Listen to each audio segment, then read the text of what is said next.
பசும் பொன்னினால் ஒரு குத்துவிளக்கையும் உண்டாக்குவாயாக. அது பொன்னினால் அடிப்பு வேலையாய் செய்யப்பட வேண்டும்.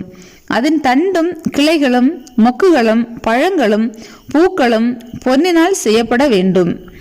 6 கிளைகளை அதன் பக்கங்களில் விட வேண்டும். குத்துவிளக்கின் 3 கிளைகள் அதன் ஒரு பக்கத்திலும் குத்துவிளக்கின் 3 கிளைகள் அதன் மறுபக்கத்திலும் விட வேண்டும். ஒவ்வொரு கிளையிலே வாதுமை கொட்டைக்கு ஒப்பான 3 மொக்குகளும் 1 பழமும் 1 பூவும் இருப்பதாக. குத்து விளக்கிலிருந்து புறப்படும் 6 கிளைகளிலும் அப்படியே இருக்க வேண்டும்.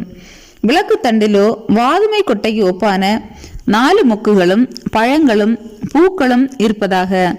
அதிலிருந்து புறப்படும் 2 கிளைகளின் கீழ் 1 பழமும் வேறு 2 கிளைகளின் கீழ் 1 பழமும் மற்ற 2 கிளைகளின் கீழ் 1 பழமும் இருப்பதாக.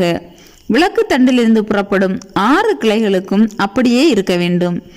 அவைகளின் பழங்களும் அவைகளின் கிளைகளும் பொன்னினால் உண்டானவைகளாய் இருப்பதாக. அவையெல்லாம் தகடாய் அடித்த பசும்பொன்னால் செய்யப்பட்ட ஒரே வேலையாய் இருக்க வேண்டும். அதில் 7 அகல்களை செய்வாயாக. அதற்கு நேர் எதிராய் எரியும்படிக்கு அவைகள் ஏற்றப்பட கடவது. அதன் கத்தரிகளும் சாம்பல் பாத்திரங்களும் பசும்பொன்னினால் செய்யப்படுவதாக. அதையும் அதற்குரிய பனிமுட்டுகள் யாவையும் 1 தாலந்து பசும்பொன்னினால் பண்ண வேண்டும்.